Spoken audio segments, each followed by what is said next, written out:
just thinking some more about this idea of YouTube being a series of villages built around the as a social media platform, built around the idea that there's a kind of optimal number of people that kind of congregate in loose affiliations to form online kind of communities through which use social media as tools of connectivity.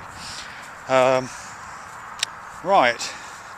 Because I was thinking about this in relation to, I can't remember the name of this, I'm sorry, but there's, YouTube's got these programs, these projects where you pitch something and you get a certain amount of cash, 35 grand or something like that. I mean, I can't enter that because it's only for US citizens as far as I'm aware, but if I was able to enter it, what I would pitch is the idea of using the cash, the 35 grand, not for,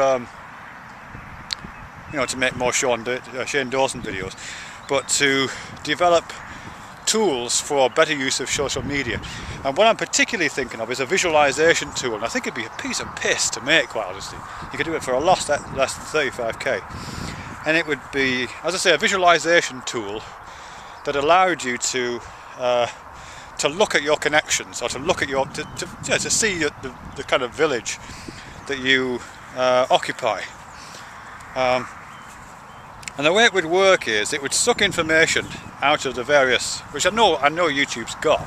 It would suck information out of the various YouTube databases to do with videos you watch, and videos that are watched, comments that are made, responses that are made, ratings, and yeah, that's about it really, just that kind of data really. But the crucial thing about it is they would look for reciprocity. It would look for those moments where one person is commenting on another person's video and that person is commenting on the first person's video, reciprocal exchanges. So it's not just about, Thunderfoot or The Amazing Atheist or Pat Condell or someone, making a video and lots of people connecting to them. It would only it would count those moments in which there were genuine interactions, parallel interactions, reciprocities, where I comment on Thunderfoot's video and he comments on my video, or I make a video response to Pat Condell and Pat Condell makes a video response to me.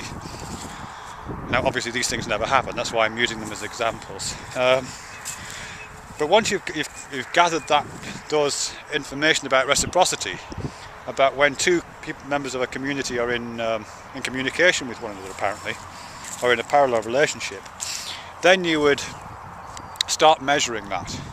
You know what I mean? That would count as a unit of connection, a unit of proximity, because it would be about kind of virtual proximity.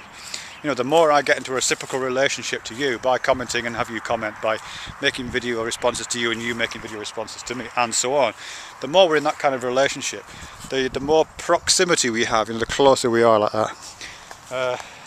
And that would be graphed, that would be mapped out onto I guess I'm thinking one of those Hans Rosling kind of visualizations, where you got these constellations of usernames.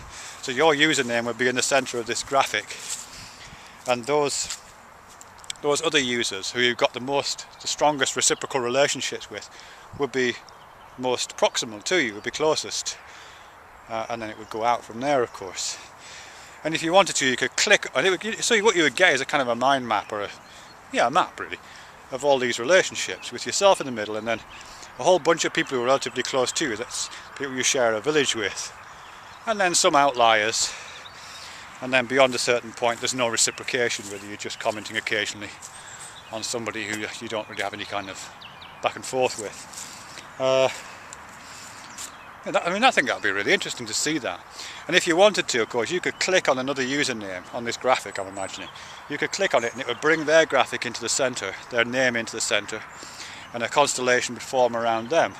With you'd be just, from being in the middle, you'd move to one side, they would be then in the middle, and their village would assemble itself around them, and so on. I mean, that would be a fantastic visualization, I think, because apart from anything else, it wouldn't just be to do with affinity or agreement.